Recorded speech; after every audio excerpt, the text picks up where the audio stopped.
अस्सलाम वालेकुम, मेरा नाम है ज़ुहैब भट्ट और ये है पाकिस्तान, जिंदा दिलों का या बीमार दिलों का मुल्क बनाम सरकार।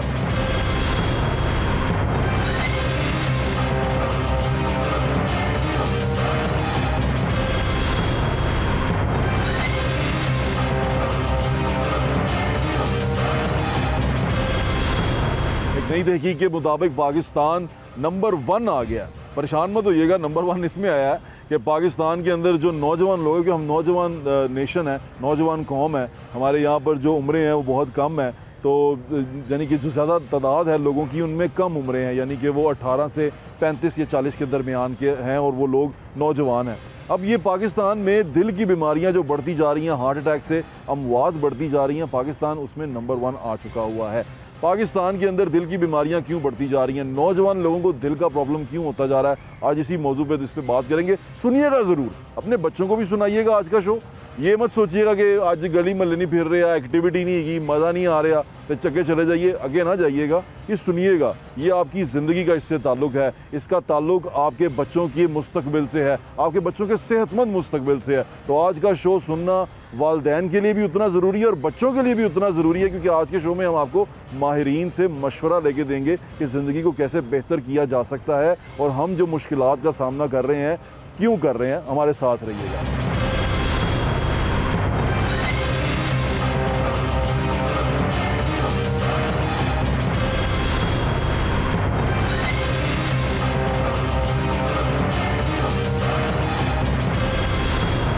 हमारे साथ मौजूद है डॉक्टर तारिक महमूद मियाँ, जो प्रेसिडेंट हैं एकेडमी ऑफ फैमिली फिजिशियन के। उनसे बात करते हैं। अस्सलाम वालेकुम जी, कैसे हैं डॉक्टर साहब? जी बिल्कुल ठीक ठाक है। डॉक्टर साहब, अभी हम देख रहे थे कि दुनिया में हम नंबर 1 पे आ गए हैं, जहाँ नौजवान लोगों में जो दिल के दौरे की शरह है वो बढ़ती जा रही है और जो नौजवान हैं वो ज़्यादा शिकार हो रहे हैं दिल की बीमारियों का। तो इसकी वजह क्या बन रही है? जी बिस्मिल्लाहिर्रहमानिर्रहीम।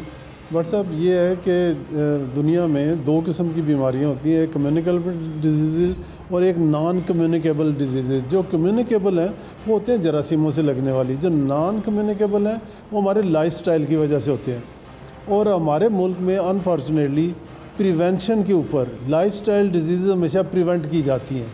ट्रीटमेंट पे आप रहेंगे ना, आप ट्रीटमेंट मोड पे रहेंगे ना, आप कभी इसके ऊपर काबू नहीं पा सकेंगे। तो प्रिवेंशन क्या है? हम प्रिवेंशन नहीं करते, हम क्योर पे चले जाते हैं। हम क्योर पे चले जाते हैं, हमारा सारा जोर ही क्योर पे है। उसमें अस्पताल बना लें, उसमें आप बेड नए ऐड कर लें, हम ये नहीं सोचते कि मरीज़ ऐड क्यों हो रहे हैं। एग्जैक्टली ये चीज़ सुनने वाली। मुझे याद है कि एक दफ़ा चीफ मिनिस्टर के साथ मीटिंग थी, तो उन्होंने कहा, कौन से चीफ मिनिस्टर? ये शहबाज शरीफ साहब थे उस वक्त। उन्होंने कहा जी मैंने इतने डायलिसिस सेंटर बना दिए, इतने मैं इंस्टीट्यूट ऑफ कार्डियोलॉजी बना रहा हूँ और इस तरह का।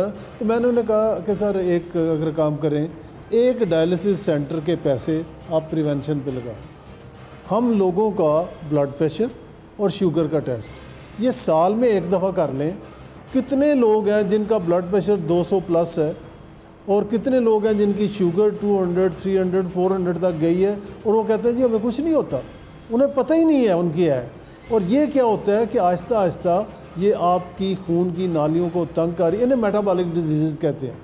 ये 8 किस्म की हैं, इसमें शुगर, ब्लड प्रेशर, उसके बाद हार्ट डिजीज़, गुर्दों की बीमारियां, लिवर पे चर्बी जिसको फैटी लिवर कहते हैं, अल्जाइमर या यादाश्त का आपका गुम हो जाना, उसके बाद PCOS ख़वातीन में, पॉलीसिस्टिक ओवरीज, और उसके बाद कैंसर तक। और ये बीमारियां आम हो चुकी हैं। ये सारी बीमारियां आम हो गई हैं और इसकी रीज़न ये है कि हम लोगों को बता ही नहीं रहे कि आप जो कुछ खा रहे हो ये आप खुराक नहीं खा रहे, आप जहर खा रहे हैं जो कि आपको इस बीमारियों का सबब बन रहा है। अच्छा, अभी डॉक्टर साहब मैं आपसे बात कर रहा हूँ, आपने मुझे पिछली बार बताया था कि चीनी जहर है जी। हम चीनी के लिए लड़ रहे हैं, हम लाइन में लग के चीनी ले रहे हैं और चीनी के ऊपर लोगों को अरबों रुपया मुनाफा दे रहे हैं। हम परेशान हो जाते हैं, आम आदमी पागल हो जाता है कि चीनी नहीं मिल रही।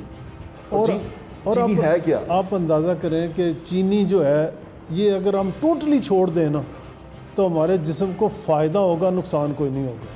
ठीक है जी। हमारी खुराक में 3 चीज़ें हैं, कार्बोहाइड्रेट्स हैं, प्रोटीन है, फैट है। ठीक है जी। पानी है, पानी साफ़ सुथरा हम दे दें, कार्बोहाइड्रेट्स को हम मिनिमाइज़ कर दें, लो कार्ब, और वो भी रिफाइंड कार्बोहाइड्रेट्स नहीं जैसे चीनी है, जैसे फास्ट फूड है आपका, ठीक है जी, इसको हम कम कर दें तो आपको ज़रूरत ही नहीं पड़ेगी इन बीमारियों का इलाज करने का। आपका इलाज पे भी पैसा बचेगा। आप जो इतने ज़्यादा हॉस्पिटल बना रहे हैं, लोगों के गुर्दे ख़राब हैं। अब मुझे ये बताएं, एक पेशेंट है, उसको पता ही नहीं कि उसको ब्लड प्रेशर या शुगर है, तो उसके अल्टीमेटली गुर्दे ख़राब होंगे। जी होंगे। अगर हम उसे अर्ली लेवल के ऊपर उसकी स्क्रीनिंग करके उसको बता दें कि ये खुराक आपने खानी है, ये नहीं खानी, अपने लाइफस्टाइल को इस तरह से बनाना है, तो वो ख़त्म, वो उसमें जाएगा नहीं किडनी फेलियर में। अच्छा, ये लाइफस्टाइल की जो आप बात कर रहे हैं, ये लाइफस्टाइल हम वैसे ही अपना क्यों नहीं सकते? टेस्ट की तरफ जाने की बजाय हम अब खुद क्यों नहीं अपना सकते इसको? क्या प्रॉब्लम क्या आती है? कार्बोहाइड्रेट्स वैसे भी डॉक्टर साहब, ये मैं आपसे इसलिए पूछना चाहता हूँ, मैं अपनी ज़िंदगी में देखता हूँ ना, मुझे हर चीज़ रिफाइंड मिलती है, हर चीज़ प्रोसेस्ड है। मीट प्रोसेस्ड है, जो चिकन नगेट्स खाते हैं, इस तरह की चीज़ें खाते हैं, वो प्रोसेस्ड है। हमारी ब्रेड जो बनती है, डबल रोटियाँ, ये प्रोसेस्ड है। हमारे पास जो पिज्जे आते हैं प्रोसेस्ड है, फास्ट फूड सारा प्रोसेस्ड है। हम खाएं क्या? चावल कार्बोहाइड्रेट्स हैं, अब वो पता नहीं क्या उसके अंदर, क्योंकि बहुत ज़्यादा कार्ब, फुल ऑफ कार्ब्स होते हैं, वो हम किस तरह खाएं? रोटी, आटा प्रोसेस्ड है, हमने खाना क्या है? अच्छा, अनफॉर्चुनेटली हमारे यहाँ तो पीने का पानी भी साफ़ नहीं है, ठीक है जी। अच्छा बट साहब, इसमें मैं ये कहूँगा, सजेस्ट करूँगा कि जहाँ तक मुमकिन हो सके, हम 100% तो शायद इससे ना बच सकें, लेकिन जहाँ पे मुश्किल, मसलन अगर हम बच्चे हमारे रोज़ अगर फास्ट फूड मंगवा रहे हैं, तो क्या ये समझते हैं कि वो आप PHC चले जाएं, वहाँ पे आपको 15-20 साल के लोगों को हार्ट अटैक हो रहा है, बच्चों को। PHC बिल्कुल ठीक है। कभी सुना ही नहीं था कि बच्चों में हार्ट अटैक। जब हम लोग पढ़ते थे 50 साल प्लस, 50+ लोगों में हार्ट का होता था मसला, और वो भी चंद एक लोग होते थे। अब क्या है, आप वहाँ पे डेली की रूटीन पे देख लें, आपको छोटे छोटे मतलब यंग लड़के जो हैं उनको हार्ट अटैक हो रहा है। इसकी वजह क्या है कि हमारा लाइफस्टाइल जो है ना, अब लाइफस्टाइल की तरफ आते हैं तो एक चीज़ नई आई है, मैं जो आपके प्रोग्राम की वसात से, जी ज़रूर, हम जो भी खाना खाते हैं, पहले तो ये है कि खाना ही गलत खाते हैं, दूसरा ये है कि हम बड़ी जल्दी उसको खाते हैं। एक नई रिसर्च आई है, और नबी पाक सल्लल्लाहु अलैहि वसल्लम हमेशा बड़े इत्मीनान से चबा के खाना खाते थे। अब आपने, नाजरीन से मैं गुजारिश करूँगा कि एक काम ज़रूर करें, आधे घंटे में आपने ब्रेकफास्ट करना है, आधे घंटे में आपने डिनर करना है। क्या करना है कि आप जो एक चपाती खानी है ना, तो इस अंगूठे के बराबर आप उसका लुकमा बना के रख लें, रोटी के लुकमे बना के इस अंगूठे के नाखून के बराबर छोटे छोटे, और आपने वो लुकमा उठाना है, सालन जो भी है उसके साथ लगा के मुंह में 32 दफ़ा उसको चबाना है। अच्छा, 32 दफ़ा जब आप चबाएंगे ना, तो वो इतना नरम होगा कि मैदे को, अंतड़ियों को इतना काम ही नहीं करना पड़ेगा। ठीक है। अगर यहाँ नहीं ना चबाएंगे तो वो यहाँ चबाया जाएगा और अंतड़ियों में चबाया जाएगा, और आपके लिए वही खाना वो बीमारी का सबब बन जाएगा जो इसने आपको सेहत देनी थी। ये मेडिकल साइंस अब ये अब इससे प्रूव हुआ है, और ये हदीस पहले की है, ये पहले की है। दूसरा ये है कि हमें पहले बताया गया था जी देसी घी बड़ा ख़तरनाक है, इसको बंद करें। अंडे की जर्दी जो है ना, वो आपके लिए ठीक नहीं है, वो बंद करें, इससे कोलेस्ट्रॉल होता है। अब पता चला है, जो रिसर्च हो रही है, कि कोलेस्ट्रॉल तो आपका बन ही कार्बोहाइड्रेट से रहा है, उधर से आ रहा है, वहाँ से आ रहा है। आपके ट्राइग्लिसराइड जो आपके लिए ख़तरनाक हैं, वो तो सारे कार्बोहाइड्रेट से बन रहे हैं, ठीक है जी। तो लिहाजा आप अंडा जो जब भी आपने खाना है, वो जर्दी समेत खाना है, और 2 से 3 अंडे अगर सुबह आप बनाएं आमलेट, और उसका थोड़ा थोड़ा चम्मच का चौथा हिस्सा लेके उसको चबा के आप अगर लेंगे, और उसके साथ चाय का कप बगैर चीनी के ले लें, मैं आपको गारंटी देता हूँ कि इस तरह की 4-5 एलिमेंट्स हैं जो ये हार्ट डिजीज़ करते हैं। जी। नंबर 1 डाइट में पहले तो डाइट की सिलेक्शन, और उसके बाद चबाना, ये 2 चीज़ें कर लें। अपनी नींद आपने पूरी करनी है। अगर नींद आपकी 7 घंटे से 6-7 घंटे से, और ज़रा यंग लोगों में 8 घंटे से कम है, तो फिर आपको हार्ट डिजीज़ होने के चांसेस बढ़ जाते हैं, आपको कम्युनिकेबल डिजीज़ होने के चांसेस बढ़ जाते हैं। उसके अलावा लेवल लो हो जाता है जी, लो हो जाता है, बिल्कुल जी, ठीक है। अच्छा फिर ये है कि आपने जब सोना है ना, सोने से 3-4 घंटे पहले आपने खाना खाना है। स्क्रीन टाइम आपका सोने से कम 2 घंटे पहले आपने कोई स्क्रीन नहीं देखनी। ठीक है। अच्छा, अब हमारे दिमाग में एक छोटा सा स्ट्रक्चर है जो मेलाटोनिन पैदा करता है। मेलाटोनिन क्या है? ये एक ऐसा हार्मोन है जिसकी वजह से हमें नींद आती है। अगर मेलाटोनिन पैदा ना हो तो आपको नींद नहीं आएगी। अच्छा, मेलाटोनिन जो है वो दिमाग, चूँकि आँखें हमारी देख रही हैं, अगर रोशनी है तो दिमाग ये समझेगा अभी दिन है, लिहाजा वो उसको उस आर्गन को हुक्म देगा कि अभी मेलाटोनिन पैदा नहीं करनी।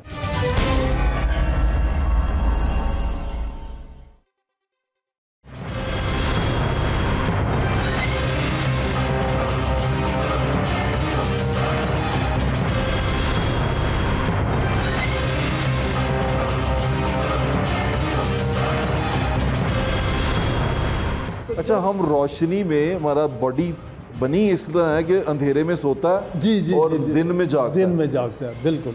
तो लिहाजा आपने इवन ये जो मोबाइल की लाइट है या उसके चार्जर की छोटी सी लाइट जो है वो भी डिस्टर्ब करेगी मेलाटोनिन को, उसकी प्रोडक्शन को। तो लिहाजा जब भी आपने सोना है, या ये है कि अगर फ़र्ज़ करें बाज़ लोगों को मजबूरी है कि कोई और भी लोग उन्होंने कोई किसी ने लाइट जलाई है, तो वो आँखों को जो कवर करने वाले, आपको देखा होगा बाहर जाते रहते हैं कि वो देते हैं आपको कवर करने के लिए, तो वो आप कवर कर लें। वो ब्लैक कलर का होता है, जैसे ऐनक होती है, तो वो आई पैड जो है वो कवर कर लें उससे, और आपको यही दिमाग को पता चलेगा कि अब अंधेरा है, अब नाइट होगी। अच्छा, फिर ये स्ट्रेस लेवल जो है वो हमारे लोगों का, पर्टिकुलरली यंग लोगों का, बहुत ज़्यादा, इतना ज़्यादा एंजाइटी एंड स्ट्रेस इस कदर ज़्यादा हो गया है। और स्ट्रेस जो है वो कार्टिसोल हार्मोन पैदा करता है। कार्टिसोल हार्मोन जो है वो आपके सबसे पहले दिल को डैमेज करेंगे, दिमाग को, पट्ठों को, हर चीज़ को डैमेज करेंगे। तो लिहाजा अगर आपने स्ट्रेस को देखें, हम चीज़ों के पीछे भाग रहे हैं, हमें कोई पता नहीं हमारी लाइफ कितनी है, और आप अंदाज़ा करें आज से 50 साल पीछे चले जाएं, जो आज हमें मुयस्सर है उन लोगों को मुयस्सर नहीं। मुझे बचपन में याद है, हमारे गांव का एक बंदा था, वो कहता था, डॉक्टर साहब, वो कहता था, मियाँ साहब, मुझे जिस दिन हमें गंदम की रोटी मिल जाती थी ना, तो हमारे लिए ईद होती थी। एक वो ज़माना था। आज हर एक को वो चीज़ मुयस्सर है जो 50 साल पहले नहीं थी, लेकिन उन लोगों में इसके बावजूद वो इत्मीनान वाली ज़िंदगी गुजार रहे थे, वो बेहतर ज़िंदगी गुजार रहे थे। हमारी इस वक्त एक रेस लगी हुई है कि मैंने व्हाट्सएप को देखना है, व्हाट्सएप ने ऊपर वाले को देखना है, उसने ऊपर वाले को देखना है। तो एक मैं मौलवी साहब ने एक मसला किया, मुझे बड़ा वो याद आया कि इंसान को, जो आखिरी इंसान जन्नत में जाएगा ना, उसको इस दुनिया से 5 गुना बड़ी जन्नत मिलेगी। तो लिहाजा इंसान तब मुतमिन होगा अगर एक इंसान को ये पूरी दुनिया भी दे दी जाए ना, वो कहेगा नहीं एक दुनिया और। तो जब तक, तो लिहाजा यहाँ पे इत्मीनान हो ही नहीं सकता। आप हमेशा अपने से नीचे की तरफ देखें, अल्लाह ताला को याद करें, नमाज़ पढ़ें, आपका स्ट्रेस लेवल कम हो जाएगा। ठीक है, लिहाजा ये 4-5 चीज़ें अगर हम कर लें लाइफ में, अपनी लाइफ में। और दूसरी एक आखिरी बात, महीने में 2 दफ़ा या 1 दफ़ा कम से कम इंटरमिटेंट फास्टिंग या प्रोलॉन्ग फास्टिंग उसको कहते हैं, वो ज़रूर करें। उससे क्या होता है कि हमारा जिस्म में 90 डेज़ में तमाम सेल जितने जिस्म के हैं ना, वो रिप्लेस हो जाते हैं। ठीक है। हमारे जो बच्चे हैं आजकल, वो सारी रात जागते हैं और सुबह उठ के सोते हैं। जी, ऐसे ही है। एक स्टडी हुई है जिसके तहत पूरे दिन में 24 घंटे में नींद के 12 पॉइंट्स हैं। ठीक है। 12 पॉइंट में से 8 पॉइंट आपके लिए ज़रूरी हैं। ठीक है। और वो 8 पॉइंट्स इशा से लेके फजर तक हैं। ठीक है। बाकी बचे 12 में से 4 पॉइंट्स। जी। आप 24 घंटे सारा भी आप सो लें तो आपको सिर्फ 4 पॉइंट्स मिलेंगे। ठीक है। ठीक है जी। ठीक है। जो 8 पॉइंट थे वो आपने जाग के गुजार दिए, तो इसका बहुत ज़्यादा नेगेटिव इम्पैक्ट क्या होगा। और इसकी वजह से जो मेन चीज़ है वो इंसुलिन रेजिस्टेंस हमारे अंदर पैदा हो रही है।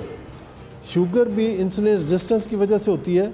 हमारे यहाँ इंसुलिन बन रही होती है लेकिन वो अमल नहीं कर सकती, वो सेल्स के ऊपर काम नहीं कर सकती, इसको कहते हैं इंसुलिन रेजिस्टेंस। तो हार्ट डिजीज़ भी, और एक और बड़ी इम्पॉर्टेंट चीज़, हमारी हार्ट की या बाकी जितनी भी मेटाबॉलिक डिजीज़ हैं, ये हमारे बचपन से वो शुरू हो जाती हैं। एक स्टडी हुई है कि एक बच्चा जो सी सेक्शन से पैदा होता है, उसकी निस्बत जो नॉर्मल डिलीवरी वाला बच्चा है उसकी रेजिस्टेंस, उसकी इम्यूनिटी ज़्यादा होगी। अल्लाह ताला ने निज़ाम ऐसे रखा है, हमारे जिस्म के अंतड़ियों के अंदर जरासीम है जो कि हमारी इम्यूनिटी के लिए बहुत ज़रूरी है। अगर वो हेल्दी फ्लोरा होगा तो हम हेल्दी होंगे। जो नॉर्मल रास्ते से डिलीवर होते हैं उनको जो जरासीम लगेंगे माँ से, उसके यूरिनरी ट्रैक्ट से, वो जरासीम अंदर जाके उसकी इम्यूनिटी को एनहांस करेंगे। और जो सी सेक्शंस होते हैं वो तो उस रास्ते से गुज़रते ही नहीं। लिहाजा एक तो देखा गया कि शुरू से ही अगर नॉर्मल डिलीवरी है तो बच्चा ज़्यादा सेहतमंद होगा। आगे चले मदर फीड के मुतल्लिक कुरान मजीद में है कि 2 साल तक माएँ दूध पिलाएं। जो हम समझते हैं ये डिब्बे का दूध बच्चा उससे मोटा होगा, भाई मोटा वो इसलिए हो रहा है कि उसके अंदर कार्बोहाइड्रेट्स हैं बहुत ज़्यादा, उससे क्या इंसुलिन ज़्यादा बनेगी। इंसुलिन स्टोरिंग हार्मोन है, वो आपके अंदर चर्बी बनाएगा। हम समझ रहे हैं बच्चा जी बड़ा गुबलू है, ये गलत बात है। आप माएँ अपना दूध पिलाएं। दूसरी की बड़ी गलती, तीसरा आ गया स्कूल में हमने क्या दिया बच्चे को, सुबह डबल रोटी और जूस, ये जो हम और सारे कार्बोहाइड्रेट्स, ठीक है जी, वो दिए बच्चे में, फिर इंसुलिन का वही चक्कर चल गया, इंसुलिन रेजिस्टेंस की तरफ जा रहा है।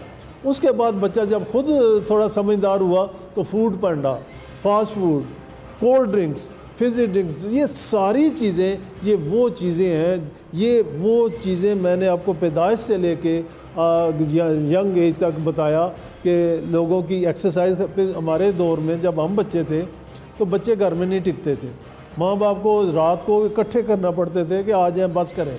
अब बच्चे निकलते ही नहीं, उन्होंने स्क्रीन के सामने बैठे हुए और कोई एक्सरसाइज नहीं रही, कुछ नहीं करते, कुछ नहीं रही। नींद ख़राब हुई, स्ट्रेस लेवल बढ़ गया, हमारी डाइट ख़राब होगी। ये है वो सारी लाइफस्टाइल चेंजेस जिनकी वजह से हार्ट अटैक ज़्यादा हो रहे हैं। अगर हमने अपने बच्चों को, और मैं ये समझता हूँ कि गवर्नमेंट को चाहिए कि यूनिवर्सिटीज़ में ये प्रोग्राम शुरू करना लोगों को। अच्छा, अब आप देखते हैं कि नशा क्यों बढ़ गया ज़्यादा, जब स्ट्रेस लेवल इतना, ये सारी चीज़ें स्ट्रेस भी काज करती हैं, सेटिस्फैक्शन भी नहीं हो सकती, और आपके जो गट माइक्रोबायोटा जो जरासीम है वो हमने ख़राब कर लिया अपनी गलत डाइट की वजह से। तो ये सारी चीज़ें मिल मिला के आपको हार्ट अटैक का सबब है, और ये बड़ा तकलीफ दे है। हमें अपना लाइफस्टाइल बदलना पड़ेगा अगर हम चाहते हैं और अपने बच्चों से शुरू करें। बिल्कुल बिल्कुल बिल्कुल। आप कौन चाहेगा कि मेरा बच्चा खुदा न खास्ता मेरी ज़िंदगी में वो मौत के मुंह में चला जाए? कोई नहीं चाहेगा। आप बिल्कुल ठीक कह रहे हैं। अगर आप नहीं चाहते तो फिर आपको ज़बरदस्ती, आपका बच्चा आग की तरफ जा रहा हो तो आप उसे जाने देंगे? बिल्कुल नहीं जाने देंगे। अब क्यों इन चीज़ों से हम मना नहीं कर रहे कि आपको पता ही नहीं है ये कितनी नुकसान दे? बिल्कुल ठीक कह रहे हैं। आपके वक्त का बहुत बहुत शुक्रिया डॉक्टर साहब, थैंक यू सो मच।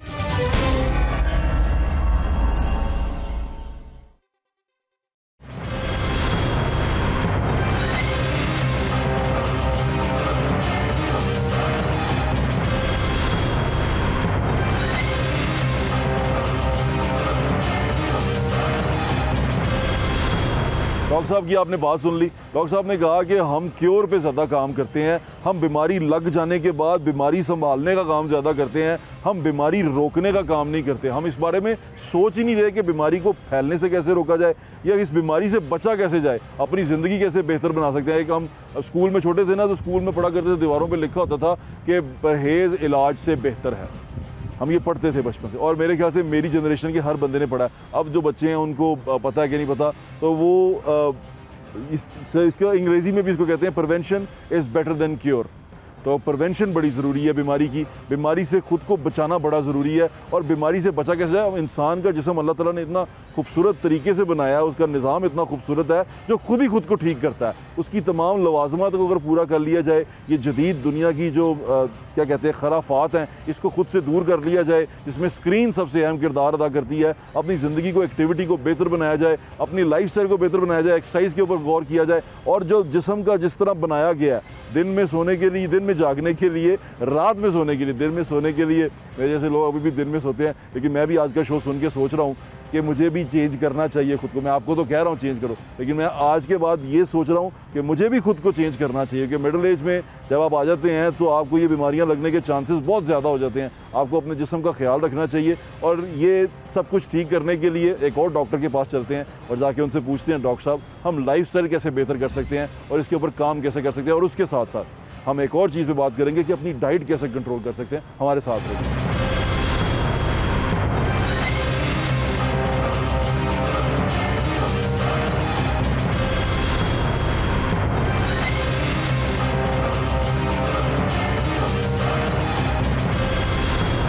हमारे साथ मौजूद हैं प्रोफेसर डॉक्टर साकिब शफ़ी साहब, जो साबिक हेड भी PIC के रह चुके हैं। उनसे बात करते हैं, माहिर अमराज दिल हैं, उनसे बात करते हैं। अस्सलाम वालेकुम डॉक्टर साहब। अस्सलाम वालेकुम। कैसे हैं आप डॉक्टर साहब? बहुत बहुत शुक्रिया, ठीक-ठाक हैं? Thank you for inviting me on city 42 stage. Thank you, doctor साहब। बड़ी उम्मीद है कि हम अच्छी बातें करें। डॉक्टर साहब आपके वक्त का बहुत शुक्रिया। मैं आपसे पूछना चाह रहा हूँ डॉक्टर साहब कि हमें अब जिस वजह से मैं यहाँ पे आया हूँ सवाल पूछने के लिए, वो ये है कि नौजवानों में दिल की बीमारियों की तादाद ज़्यादा होती जा रही है, और अब हम ऐसी नेशन बन गए हैं जो नंबर 1 आ गए हैं दुनिया में, जिनको हार्ट प्रॉब्लम है, जिनकी मौत हार्ट प्रॉब्लम से हो रही है जवानों में। तो ये क्या वजह होती जा रही है हमारे साथ? हम क्यों नौजवान दिल की बीमारियों का शिकार होते जा रहे हैं? बहुत बहुत शुक्रिया सवाल पूछने का जी, जो वाकई एक बहुत बड़ी तशवीश की बात है।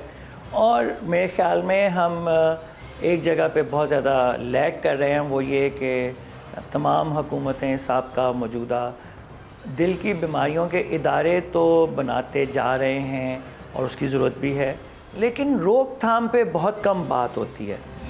और जो कुछ हमारे माशरे में हो रहा है वो कोई अचंभे की बात नहीं है जी डॉक्टर साहब, क्योंकि दिल की बीमारियों के बारे में एक कहावत है कि दादे को ये 75 साल की उम्र में होती है, बेटे को 60 साल की उम्र में होती है, और पोते को 40 साल की उम्र में होती है।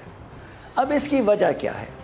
इसकी वजह ये है कि दिल की बीमारी एक विरासती बीमारी है, जो ख़ानदानों में विरासत की सूरत में आती है कि भाई इस ख़ानदान में दादा को भी दिल की बीमारी हुई, ताया को भी हुई, चाचे को भी हुई, और अब भतीजे को और बेटे को भी हो गई है। और हर नस्ल में ये बीमारी 3-4 फैक्टर्स की वजह से जल्द आती है, साल 10-10, 15-15 साल पहले आती है। वो 3-4 फैक्टर क्या हैं, और जब मैं उनका नाम लूँगा तो आपको बहुत वाज़ेह हो जाएगा कि वो 3-4 फैक्टर इस वक्त पिछले 2-3 दहाइयों से हमारे माशरे में एक वबा की तरह फैल रहे हैं। उनमें एक फैक्टर है खुश खुराकी। अब आप देख लें, कोई कसीर खुराकी नहीं है? खुश खुराकी, कसीर खुराकी। अब आप देख लें, एक वक्त था पाकिस्तान में लस्सी और हलवा पूरी और इस तरह की चीज़ें, नहारियाँ मिलती थीं।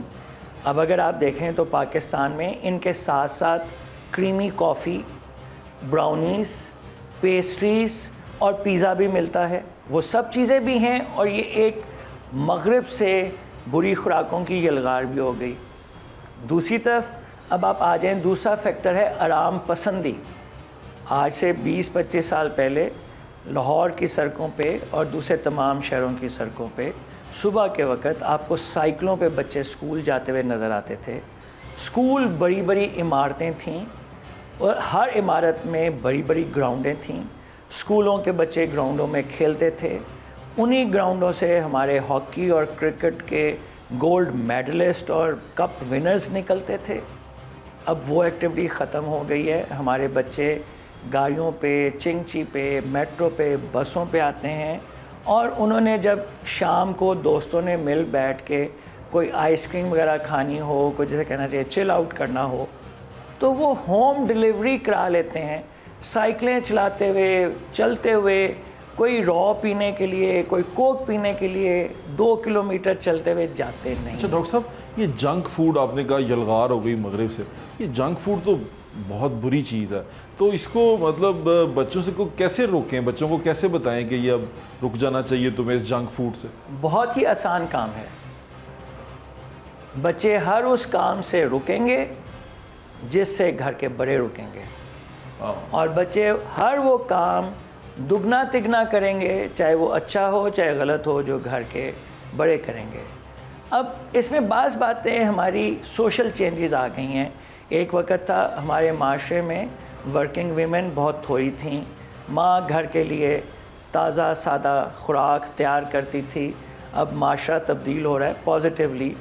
मर्द और औरत दोनों जॉब करते हैं, माँ बाप, और बच्चों के लिए खाना तैयार करने के लिए आसान सा तरीका यही रह जाता है कि आप हाफ़ प्री कुक्ड खुराक जो है, नगेट्स और इस तरह की चीज़ें वो घर में फ़ौरन तैयार कर लें, या पूरी तरह तैयार खाना बाहर से वही होम डिलीवरी करा लें। तो ऑब्वियसली इसका तरीका यही है कि जैसे कहते हैं मियाँ बीवी दोनों एक ही गाड़ी के दो पहिए हैं, मिलजुल के एफ़र्ट करके बच्चों को अच्छी खुराक खिलाएं। अब दूसरी तरफ जो मैंने कहा था, माँ बाप के लिए बड़ा आसान सा काम है कि एक 6-7 साल के बच्चे को मसरूफ़ रखने के लिए उसे स्मार्टफोन पकड़ा दें, वो कार्टून शाटून देखता रहे उस पर। और ये बड़ा मुश्किल काम है कि उस 7-8 साल के बच्चे को हफ्ते में 3-4 दिन घंटे के लिए टाइम निकाल के प्लेइंग ग्राउंड में ले जाएं और उसे खेलने की आदत डालें। तो मेरी ज़ाती राय ये है कि पाकिस्तान में जो नौजवानों में इतनी बढ़ती हुई दिल की तकलीफ़ है, उसमें फ़िज़िकल इनएक्टिविटी का बड़ा रोल है। हमारे बच्चे बड़े अब ग्राउंडों में नहीं जाते, हम 8-8 घंटे 6-6 घंटे बैठ के टीवी पे क्रिकेट मैच देखते हैं, लेकिन 2 घंटे खुद क्रिकेट खेलने नहीं जाते।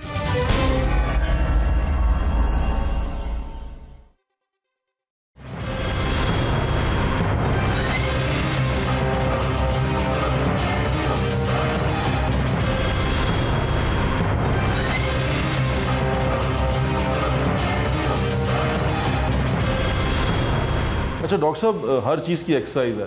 हम कहते हैं जिस्म की एक्सरसाइज करो, पेट की एक्सरसाइज करो, बाजू की करो, दिल की एक्सरसाइज क्या है? फिज़िकल एक्टिविटी दिल की एक्सरसाइज है।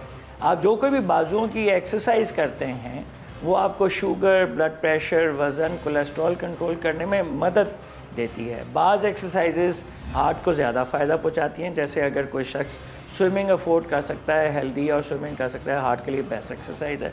लेकिन हफ्ते में 4 से 5 दिन 30 से 40 मिनट की वॉक, जिसमें बंदा 2.5-3 किलोमीटर चल ले, वो भी हार्ट के लिए एक बड़ी फ़ायदेमंद एक्सरसाइज है। लेकिन सबसे अहम बात है कि इस वर्जिश को एक मुतवाज़न खुराक के साथ कंबाइन करना चाहिए। ये दोनों बातें, एक मुतवाज़न खुराक और वर्जिश, मिल के काम करती हैं, एक दूसरे को रिप्लेस नहीं कर सकती। मैं ये नहीं कर सकता कि रोज़ आधा घंटा वॉक करता हूँ और एक दिन पिज़्ज़ा खा के 1 घंटा वॉक कर लूँ। This can not happen. अच्छा डॉक्टर साहब, ये आपने खुराक की बात की कि मुतवाज़न खुराक, हम मुतवाज़न खुराक का मतलब समझ नहीं पाते। हमें ऐसा लगता है कि मुतवाज़न खुराक बहुत महंगी आती है, क्या ऐसा है? या मुतवाज़न खुराक तो मैंने सुना है बहुत सादी सी और बहुत कम पैसों में आ जाती है। आपकी बात किसी हद तक सही भी है, मुतवाज़न खुराक महंगी होती है, क्योंकि मुतवाज़न खुराक आपको ख़ास तौर पे एक मेहनत कश आदमी को ज़्यादा मिकदार में खानी पड़ती है कैलोरीज़ पूरी करने के लिए। मसलन अगर आपने एक घी का पराठा खा लिया है तो आपके लिए एक पराठा काफ़ी होगा, ख़ास तौर पे जो फील्ड वर्कर है, जो मेहनत कर रहा है। लेकिन अगर उसने फुलके खाने हैं तो उसे 2-3 फुलके खाने पड़ेंगे। अगर आप तड़के वाली दाल खा लें तो आपको थोड़ी दाल खानी पड़ेगी वो कैलोरीज़ लेने के लिए, और अगर आप बग़ैर तड़के के दाल खाएंगे तो आपको अमाउंट ऑफ फूड बढ़ाना पड़ेगा। तो दुनिया भर में, ये सिर्फ पाकिस्तान में नहीं है, मसलन आपको दुनिया भर में तली हुई मछली बड़ी सस्ती मिल जाती है, और हेल्दी मछली जो कि ग्रिल्ड की सूरत में हो या बेक की हुई हो वो बहुत महंगी मिलती है, और बहुत से अमीर लोग भी मगरिब में भी इस तरह की खुराक अफोर्ड नहीं कर सकते। अच्छा डॉक्टर साहब, मैं कता कलामी माफ़, मैं सवाल पूछना चाह रहा हूँ। आप पेशेंट चेक करते हैं सरकारी में भी और यहाँ पर भी अपने क्लिनिक पे भी, मुझे बताएं कि तादाद और एवरेज एज क्या चेंज हुई है आपकी पिछले कुछ अर्से में? बिल्कुल चेंज हुई है, और उसकी वजह वही है जो मैंने आपको बताया है, और एक फैक्टर पे हम अभी तक बात नहीं कर सके, और वो है तंबाकू नोशी। अनफॉर्चुनेटली हमारे माशरे में तो वेब भी पीना शुरू हो गए हैं, और उसके बारे में एक बहुत बड़ा जो कंसेप्ट है वो ये है कि जी ये तो शायद इतनी नुकसानदेह नहीं है, हालांकि ये गलत बात है। उसकी वजह ये है कि शुरू में जब तंबाकू नोशी भी शुरू हुई थी, आज से कई साल पहले, लेट्स से आज कुछ 6-7 दहाइयाँ पहले, तो लोगों के इसके मनफी असरात का पता ही नहीं था। वो तो जैसे जैसे वक्त गुजरता गया तो वाज़ेह हुआ कि इससे दमे की बीमारी, हार्ट की बीमारी, कई किस्म के कैंसर तंबाकू नोशी, सिगरेट से होते हैं। वेव एक नई चीज़ है जिसमें वो उनमें से काफ़ी ज़्यादा नुकसानदेह अनासर हैं जो सिगरेट, सिगार वगैरह में होते हैं। चूँकि ये इट्स जिसे कहना चाहिए new child across the corner, इसीलिए आने वाले सालों में ये सेहत को क्या नुकसान पहुँचाएगी हम जानते नहीं, लेकिन इम्कान यही है ज़्यादा यही है कि ये भी सेहत के लिए उतनी ही नुकसानदेह है, एंड मे बी मोर जितना तंबाकू नोशी है। बिल्कुल ठीक है डॉक्टर साहब, के वक्त का बहुत बहुत शुक्रिया, और मेरे ख्याल से लोग आपकी बातों से काफ़ी मुस्तफ़ीद हुए होंगे। मेरा तो जी सिर्फ ख़ास तौर पे माँओं को ये और माँ बाप को ये पैगाम है कि बच्चों को स्कूल के अलावा खेलों के मैदानों में ले जाएं। A healthy child will grow up as a healthy adult. बहुत शुक्रिया डॉक्टर।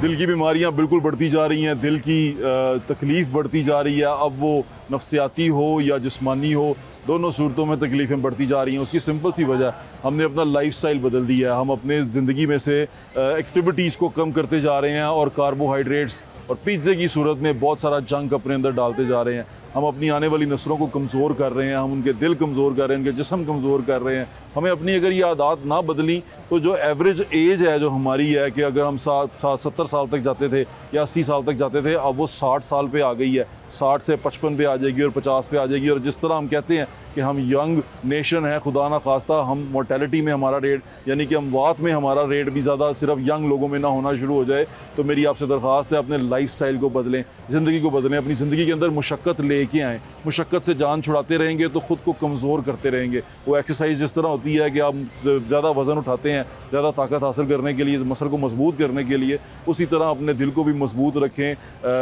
जज्बाती तौर पर भी और जिस्मानी तौर पर भी। अपना ख्याल रखें। मुजाहिद अशरफ, फिर मुलाकात होगी। अल्लाह हाफ़िज़। पाकिस्तान जिंदाबाद।